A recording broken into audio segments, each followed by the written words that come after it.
Hi, I'm Deborah with Save the Redwoods League, and today we are going to go for a hike through the Corte Madera Creek Open Space Preserve. This is a beautiful, almost 3,000 acre preserve that is owned by the Mid-Peninsula Open Space District. And it is a beautiful redwood preserve. And today we're going to talk a little bit about redwood resilience. There's been a lot of fires going on recently, specifically in redwood forests, and a lot of people are worried about these parks and preserves and these trees, and we're going to talk about how these forests can be so resilient during a time of fire. So come with me as we walk through the preserve.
So here we have a very common coast redwood forest species, which is tan oak.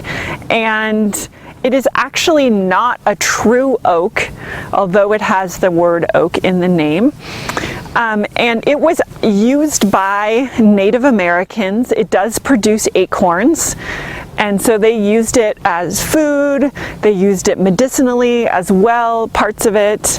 It kind of has a smooth feel to it if you get a chance to touch it. And one of the things about tan oak is that it actually is very susceptible to sudden oak death. And that is a disease, it's a water mold that has been spreading throughout California, and it will kill often a lot of tan oak. And what happens is then you have a lot of tan oak on the forest floor that is dead. So there are a lot of people that are working on studying a little bit more of this disease. But it has been causing issues, and it changes the dynamic of the forest when we have a lot of tan oak death. So let's keep walking.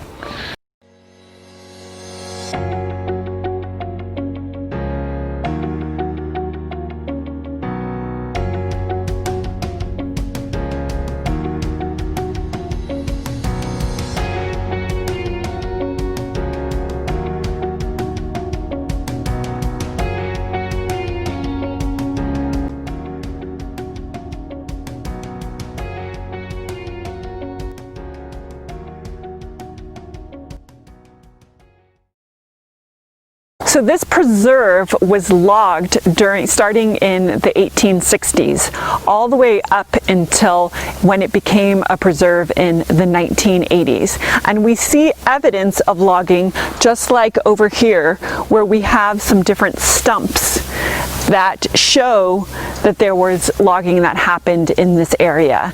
Now we can see that the redwoods have become very resilient and have grown up since this logging happened. And all of these trees that you see around here are second growth forests. So that means these trees are anywhere between 100, 150 years old and have grown up since the logging happened. A lot of the trails that you walk on when you come to this preserve are old logging roads that they have converted into trails.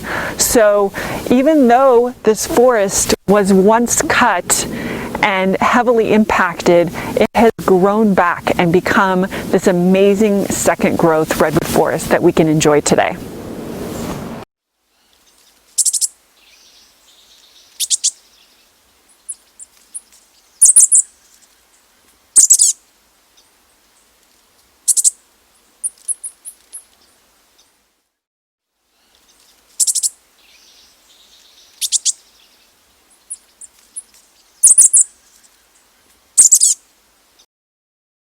So here we have lichen, and lichen is actually a symbiotic relationship between a fungus and a bacteria.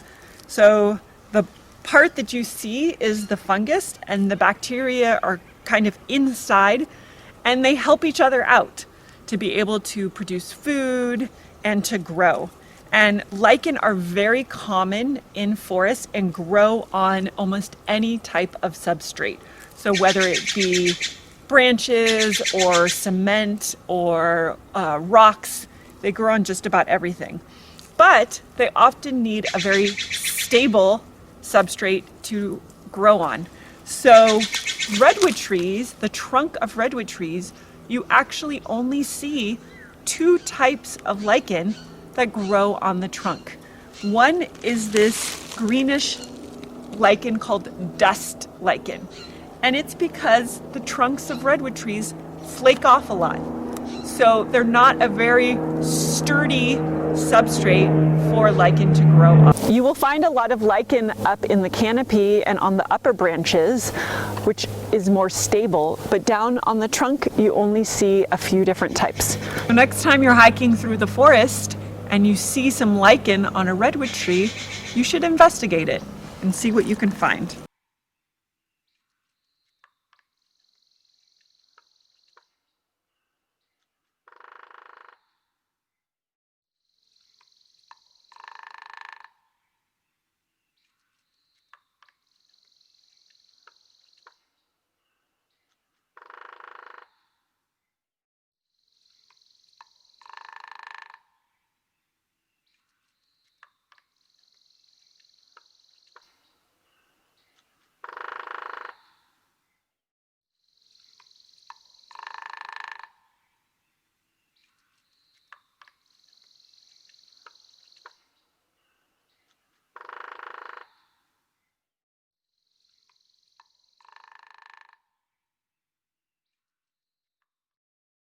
So when we are in a forest, how do we even know that these trees are redwood trees? It's often very difficult to be able to identify trees from the ground. The majority of what you're going to see is the trunk here. And if you feel a redwood trunk, it feels very spongy. It has this reddish brown color to it, and it kind of, the bark flakes off a little bit. You can see some examples of where bark has come off. And it has this general, somewhat ridgy aspect to it. But a lot of it really is the soft, spongy nature of this bark. And another way that redwoods are so resilient, especially to fire, is their really thick bark. Redwoods can have up to a foot thick of bark, and we think of it as like a shield on a space shuttle. It protects the tree from the fire so that even if the thick bark burns, which it's meant to, it won't penetrate into the inner area, the living tissue of the tree, to actually burn the tree and kill it itself. So next time you're in a redwood forest, make sure to touch the very spongy bark hairy bark of a redwood tree.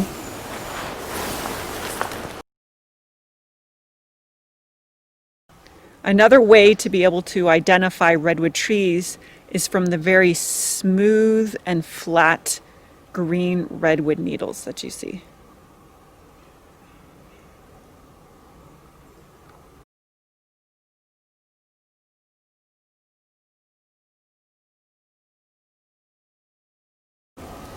This is a great example of looking at the different parts of a redwood tree. So here you can see how thick this bark is. And again, the thick bark helps make the tree resilient and resist fire when it comes through. This white inner part is called the sapwood, and that helps transport some of the water in the tree.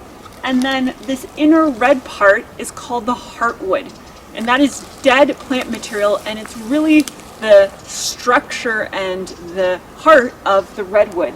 And that's partially where redwoods get their name, is from this red inner heartwood area.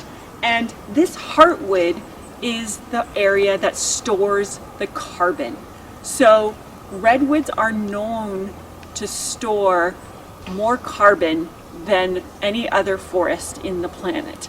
So redwood forests can store a lot of the carbon, and they're taking it out of the atmosphere and storing it here in the heartwood. And you can see, even as a redwood tree falls, it decomposes very slowly, so that carbon is staying in the wood of the tree and not getting released back into the atmosphere.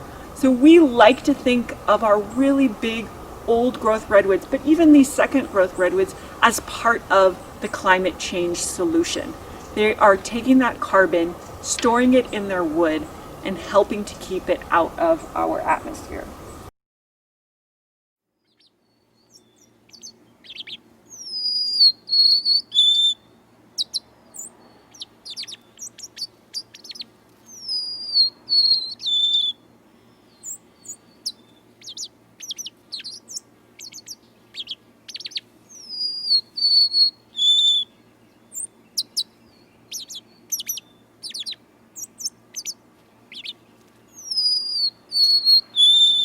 So here's another great example of the heartwood and the sapwood and the bark of the tree.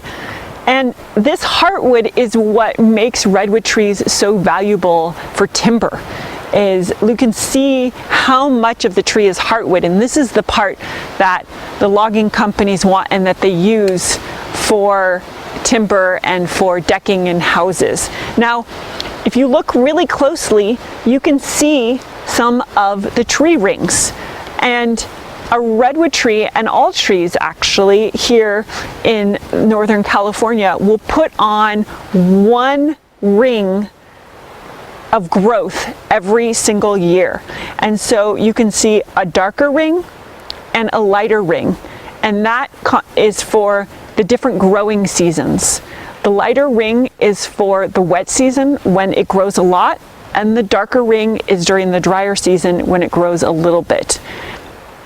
So you can tell often the age of a tree by counting its rings. We also have scientists that look at these trees and study the rings to look at growth patterns and to give us an idea of how these trees have grown in the past, and it can help tell us how they may grow in the future with all the changes in climate that we have going on. So we like to study the rings. Redwood trees are notorious for being very difficult to study their rings. Sometimes you can see they're very narrow, and sometimes they are very wide. And it can tell us, was there a very wet year and the tree grew a lot that year?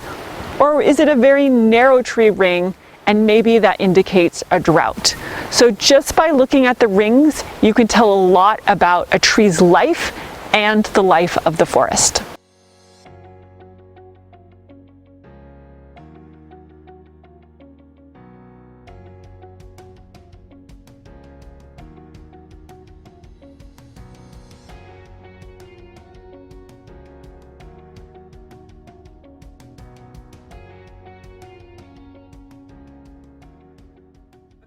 So this is a perfect example of a cut redwood. It was logged again around probably the 1860s, and you can see how massive these trees were.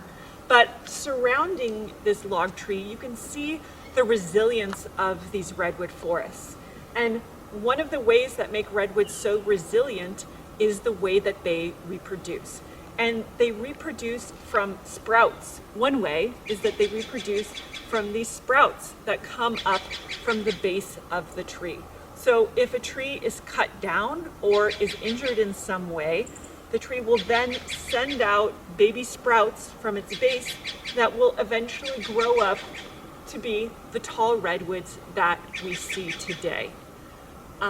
They also rely on seeds for reproduction, but these sprouts is one way that make redwood trees so resilient. Here we have a great example of fire. Redwoods have lived with fire for a very long time. Native Americans that occupied this area before had fire was a part of their landscape, and they actively burned the forest to be able to allow for new growth and for some food production.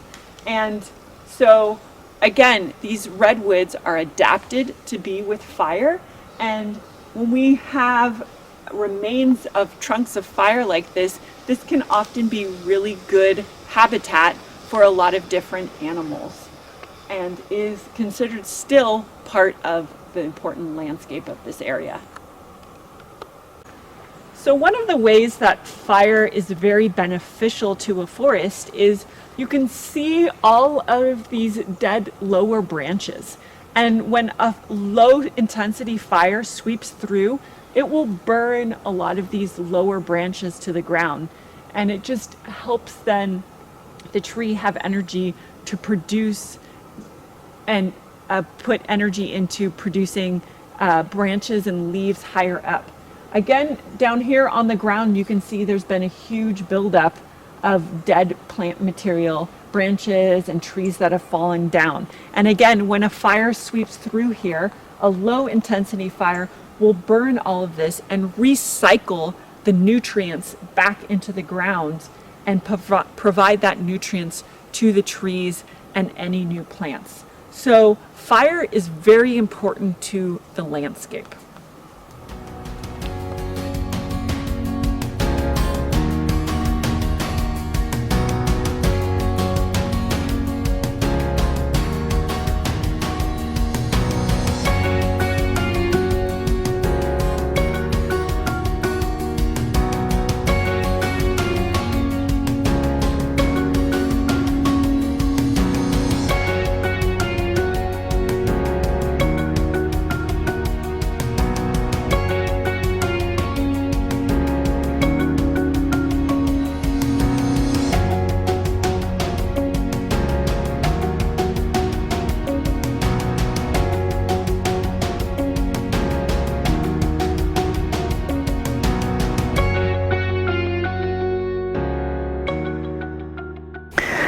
These are examples of redwood cones. So it's always so fascinating that the tallest trees in the world produce such small cones. And that is because, as I mentioned, they have a couple different ways that they reproduce. One way is through the seeds that come out of these cones. The other way is through the sprouts that come up from the base of trees. And this sprouting is a more common way for redwoods to reproduce. You can think that if you're a tiny redwood seed and you fall into the ground, you have to find sunlight to be able to germinate and grow. And redwood forests are known to be very shady, cool environments. So it can be difficult if you're a redwood seed to actually reproduce. So that's why redwoods are ingenious and have discovered a different way to reproduce to be able to continue to thrive and survive. And that is another example of how resilient they are, especially after fire and logging impacts.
100 years ago, when they were going to cut this tree down, they cut a notch in the tree where they put a toe board in that they could stand on, and then they go up to the next layer and they cut another bunch of toe boards, and then they stand on those, and then they start cutting the actual notch in the tree. And they cut halfway through, and then they saw the rest of it, and down it goes. So we are here standing beneath a beautiful old growth redwood tree, and for some reason this tree was not cut when logging happened during this preserve and in this forest, and so it is here today, resilient and standing strong, and it could be hundreds, even thousands of years old. We really don't know. And to show these redwood trees have withstood a lot of changes in our climate, a lot of changes in geology, a lot of changes in climate that have been going on. And we have found that the old growth redwood forests, especially those in Northern California, can take in and store more carbon than any other forest on the planet. So we like to think of them as part of the climate change solution. So we need to be concerned about a lot of the fires that are sweeping through our forests and the changes that are happening in our world, but old growth trees give us hope and resilience that these forests are going to be able to survive and even thrive into the future. So this is a great example of a fire cavity. It is a result sometimes when a fire comes through and actually burns part of the tree but does not kill the tree. And this can actually be very good habitat for birds and for bats. Sometimes we call them goose pens, because the explorers, when they were in this area, they used to store their geese in here and enclose it. But it's another way to show how fire can actually be beneficial in providing habitat and home for different animals.